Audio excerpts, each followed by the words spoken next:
Jenderal Andika Perkasa resmi Panglima TNI.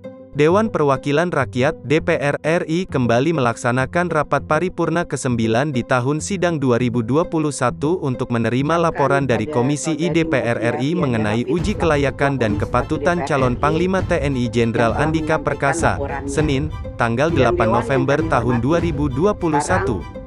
Ketua Komisi I DPR RI, Metia Hafid melaporkan secara langsung hasil dari uji kelayakan dan kepatutan tersebut di sidang paripurna dengan pembahasan tunggal ini.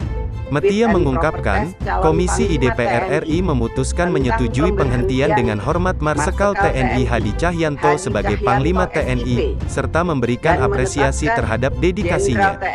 Metia juga memberikan persetujuan terhadap pengangkatan calon Panglima TNI Jenderal TNI Andika Perkasa sebagai Panglima TNI.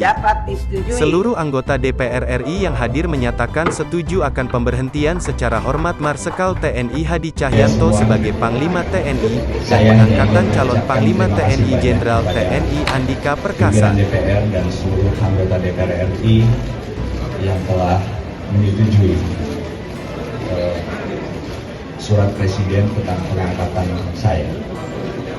Dan juga yang terpenting juga adalah terima kasih saya kepada seluruh rekan-rekan media yang telah mengikuti sejak awal proses. Itu aja. Berikutnya saya masih menunggu untuk resminya dari Presiden. Itu Pak ya? Belum ada undangan pelantikan? Iya, saya belum dikasih tahu Pak. Belum. Jangan lupa subscribe, share, komen, dan like ya.